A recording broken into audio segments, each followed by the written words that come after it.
Salut à tous, c'est Axel de testmobile.fr. Je suis sur le stand de HTC OMWC 2013 et j'ai sous la main, alors bien sûr à droite, le One, le dernier terminal dévoilé, et j'ai à gauche le SV, le One SV de HTC. J'essaye de vous montrer voilà, les différents numéros, enfin version de Sense. Donc là à gauche on a du 4.1, à droite on a du 5 et lui tourne sous ICS et lui tourne sous Android 4.1.2. Moi ce que je voulais rapidement vous montrer, c'est les différences majeures entre ces deux versions de l'OS. Enfin de l'OS et surtout de la surcouche. Alors la première chose qu'on remarque, c'est voilà, l'apparition de BlinkFeed ici, dont on vous a parlé dans notre prise en main, qui est ce système avec des news, des mises à jour sociales, etc. etc. Mais au-delà de ça, donc ça c'est quelque chose qu'on n'a pas ici, mais qui devrait arriver sur la série des One, les terminaux les plus récents. Je n'ai pas la liste des appareils, je crois que le SV est concerné, mais je ne peux pas vous le confirmer à 100%. Maintenant, ce qui est intéressant là, avec cette nouvelle version de la surcouche, donc 5, c'est aussi un côté un petit peu plus classe, j'ai envie de dire, avec un design un peu plus fin, un truc un peu affiné quoi.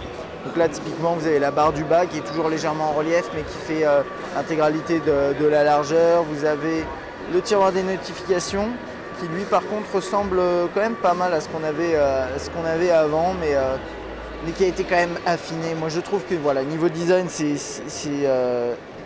le gros changement. C'est un côté beaucoup plus classe, peut-être plus fonctionnel aussi, parce que typiquement ça c'était bien, mais il fallait naviguer entre les différents screenshots comme ça. Là ici on a ce système là avec hop un peu plus d'éléments à l'écran, c'est peut-être plus simple, je sais pas.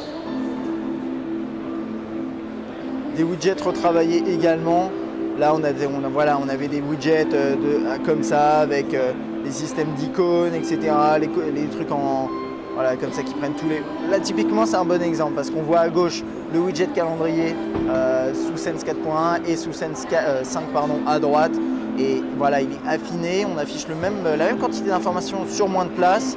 C'est vrai que Sense a toujours été une surcouche qui prenait de la place et là on a quelque chose de beaucoup plus réussi je pense. Au niveau du dépôt des widgets, c'est un petit peu différent. Ça reprend quand même le concept hein, avec ce petit menu qui s'ouvre ici, la recherche, les pages en haut, la possibilité d'ajouter une page là-haut. Pardon. Là on a ces onglets là qu'on ne retrouve pas puisque c'est ici. Voilà. Le menu principal qui a aussi été ajusté. Donc là on défilait sur la droite avec différentes pages. Là c'est de bas en haut pour reprendre un petit peu ce qu'on trouve dans BlinkFeed. Là on a la météo et si on défile vers le bas on a plusieurs tris possibles. Là ici tout était intégré dans le menu de cette façon là. On avait les onglets en bas. Là on retrouve en fait la barre du dock qui est même affichée sur le menu principal. C'est plutôt sympa. Dans les paramètres, voilà pareil ça a été ajusté. Même c'est au niveau de la typo, vous voyez là on a une typo un peu plus étroite. Là on avait une typo qui prend plus de place. Bon c'est des détails. C'est des détails mais voilà ça a été ajusté. Ça a été ajusté. Il y a un petit truc dont je voulais vous parler aussi, qui a un ajout dans Sense 5, c'est ça, le transfert de contenu. Donc ça c'est quelque chose qu'on n'avait pas là mais qu'on pouvait faire avec des applications tierces typiquement. C'est par exemple vous venez d'un iPhone, vous pouvez restaurer vos informations à partir d'un backup iTunes ou transférer par Bluetooth. Si vous passez d'un iPhone au HTC One, c'est la même chose pour Android. Voilà, vous scannez le QR code et installez une application. Là je ne vais pas le faire. Ah. Non, stop. Voilà. Et il y avait aussi, si vous veniez d'un autre terminal Android, voilà. Donc ça c'est pas mal, hein. Ça c'est des petites fonctionnalités qui ont été ajoutées.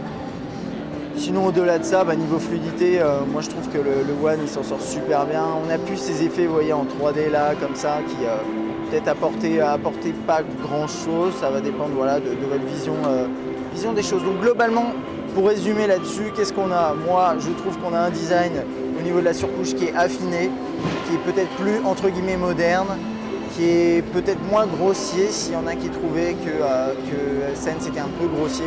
Moi j'aime bien mais je la trouvais vraiment très présente. Là on a quelque chose qui est peut-être plus affiné. On a BlinkFeed en plus. Bien sûr, on a aussi tout ce qui est Zoé, etc. mais qu'on devrait, je pense, pas trouver dans les mises à jour Sense.5 sur ces terminaux-là, notamment le One X. Et puis voilà quoi, donc moi je trouve que ouais, HTC est dans la bonne direction au niveau de sa surcouche, quelque chose de plus sympathique, plus affiné, plus classe et sûrement plus fonctionnel, mais ça on le verra également lors du test. Voilà, à bientôt.